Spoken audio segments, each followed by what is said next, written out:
Along the incredible level design, very interesting and great world building, and some of the most intriguing lore, From Software games also have a plethora of incredible bosses. And of course, these bosses can be categorized. There are of course straight 1v1 fights against a strong opponent. There are beast fights against mostly huge creatures, like for example dragons. There are gang fights where you fight multiple opponents. Sometimes it's swarms, sometimes it's two strong targets. And of course there are also some puzzle and gimmick fights. There could be a lot more said about categorizing bosses, but it's not really important for this video's purpose. And today I want to talk about a category which I would put into the straight 1v1 fight against a strong opponent. And it's a very loose category and only a community joke really. But today I want to talk about the badass Dex women. Quick and agile fighters who focus on a back and forth with the player and create this sort of dance. These are some of the fan favorite bosses in the series, and today in this video I want to break down what makes them so great and unique, and maybe at the end of the video decide who did it best. If you enjoy this kind of content, please be sure to like and subscribe, also ring the bell for notifications and share the video. It helps out the channel massively and helps me to create even more of these videos in the future. But now, with the premise out of the way,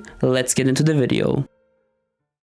Before we start comparing and analyzing, let's first talk about these three bosses. Yeah, this category of these badass From Software Dex women, which is a very unofficial term once again, consists of primarily three bosses. Lady Maria from the Old Hunters DLC from Bloodborne, Sister Friede from the Ashes of Ariandel DLC from Dark Souls 3, and Malenia, Blade of Miquella from Elden Ring. Some people also think Rellana should be counted into this category, and to be honest, I can see why, and I might talk about Rellana a bit later, but I just want to keep it one boss per game, and I think Malenia is way more fitting into it than Rellana, though both are very fair game. Well, let's start with the first entry into this very exclusive club, Lady Maria of the Astral Clock Tower. There will be a similarity all three bosses share, and that is that you can hit stun the boss with every hit. This is balanced differently for all the bosses, and let's start how Maria does it. For Maria, you can usually hit stun her after every attack. However, she has some special attacks that have a hyper armor and can't be stunned out of. Sometimes they can be interrupted with transformation attacks, but it's not always the case, so you have to watch out for that. That also means you can strafe a lot of attacks in phase 1 for Maria, which makes the phase pretty simple by comparison. However, after phase 2 begins and she adds blood trails to her attack, you can't strafe her as easily. And this is also the point where she starts doing hyper armor charge attacks that you need to dodge precisely because they can't be interrupted. In phase 3, Maria also adds fire to her blood trails, which now require perfect and precise dodges into certain directions, otherwise you will get hit by the lingering follow-up. It's a very energetic and awesome back and forth, and especially in phase 3 requires absolute precision and perfection. I will talk about how these bosses succeed at being different from each other and what makes them special. And I'm going to start with Maria. Maria has the specialty where she basically keeps her base moveset but evolves it with every phase. This is something we will see a lot more in the later entries in the series, like for Gale or Promised Consort Radahn, and I think Maria is a wonderful start at that. It's a super interesting and great way to design a fight, and Maria is fantastic. Our second entry into this very unique category is Sister Friede from Dark Souls 3. And Sister Friede is very different from Lady Maria. There are some similarities like the aforementioned hit stunning, but besides that, Friede overall focuses on more of a gimmicky approach to this fight. Let me explain. A gimmick is not necessarily something like a Yorm fight, where the entire fight is dictated by it. Friede has a lot of tricks up her sleeve. Her number one thing would of course be the invisibility. This is a very cool mechanic that was introduced in Dark Souls 1 and way better expanded upon in Friede's fight. It's an invisibility mechanic done very well, and I really enjoy it. I really enjoy tracking Friede based on the snow she leaves when she jumps away. It's so fun. Another gimmicky aspect of the fight Friede does really well are the massive AoEs. Sure, with Elden Ring a lot of bosses used this mechanic, but back then it was pretty unique, and I think they really succeeded here. The AoEs are very fun to avoid and make for an interesting moveset and positioning based challenges. And last but not least, of course, is her second phase, which is basically a gang fight. Friede has 3 phases and all of them are pretty much different fights. Phase 1 is basically a more expanded upon Priscilla, a great intro to introduce the mechanics of the fight. Phase 2 is kind of a reimagination of Ornstein and Smough, where Ariandel is basically the tanky target and Sister Friede is the support. She can heal him, she can protect him. And phase 3 is something more akin to Lady Maria and Malenia. A thrilling, agile phase where you have to dodge her dangerous scythe combos. It's a wonderful fight, and I would say the main emphasis of Sister Friede is just having a large amount of moves and mechanics the player has to deal with and figure out.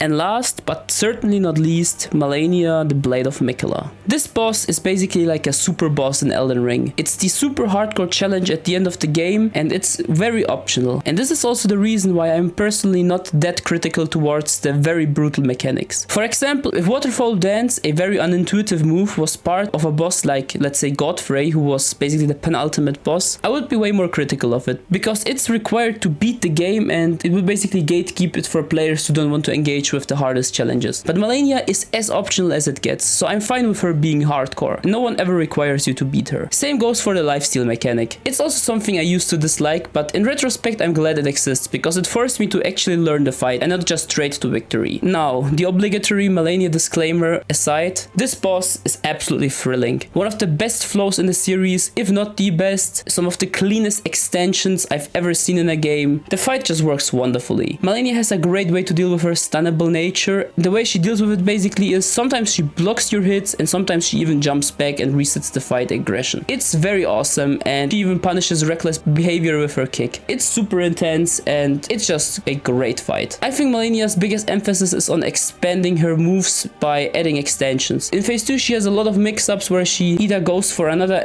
massive AoE slam down or doesn't, and she basically forces you to play this guessing game. You can react to everything and it's just a very fair fight.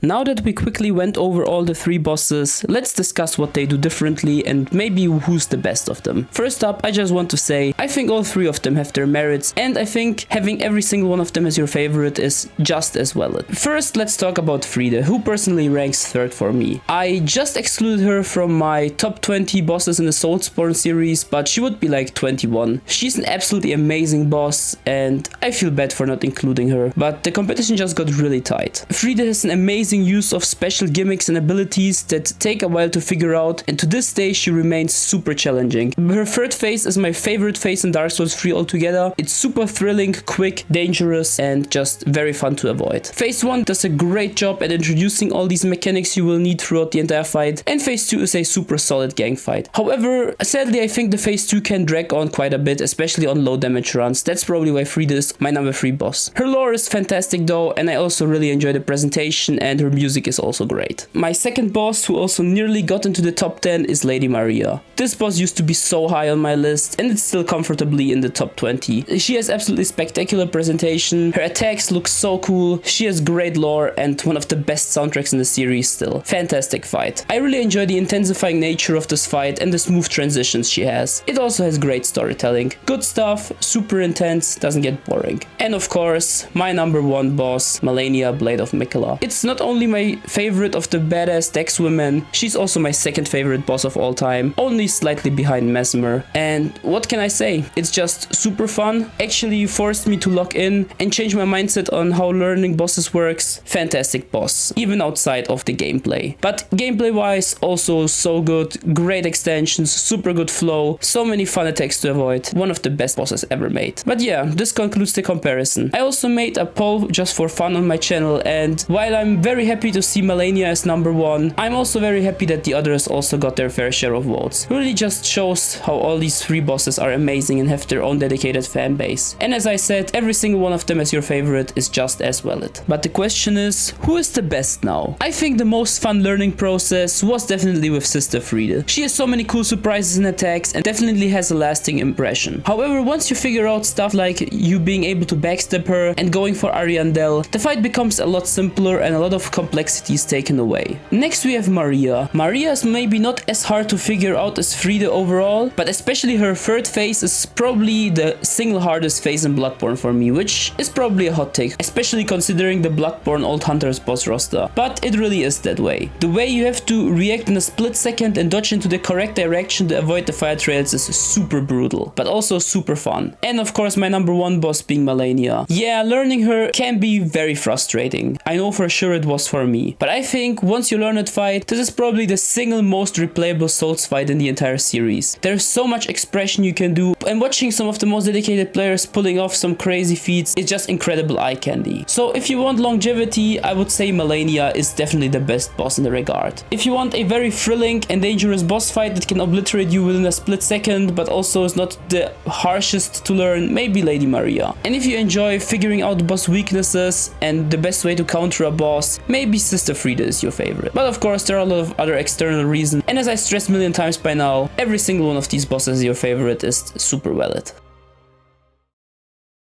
Thank you so much for watching this video. I know this is kind of a wacky topic, but to be honest, I just wanted to talk about these bosses because they are genuinely amazing, and I also felt a bit bad for excluding Frieda out of my top 20 bosses and wanted to give her a bit of a spotlight because I genuinely think she's an amazing boss. If you disagree or agree or have some other interesting points to bring up, please be sure to let them down below in the comments. I love discussing these games and I appreciate the support. I'm unfortunately a bit sick and I'm also going on a trip for now, so the next video will maybe take a little while longer, but I still hope you enjoyed this one and I will return just in time. But yeah, with everything out of the way, once again, thank you so much for watching this video and I hope I will see you here next time. Until then, have a nice day and bye!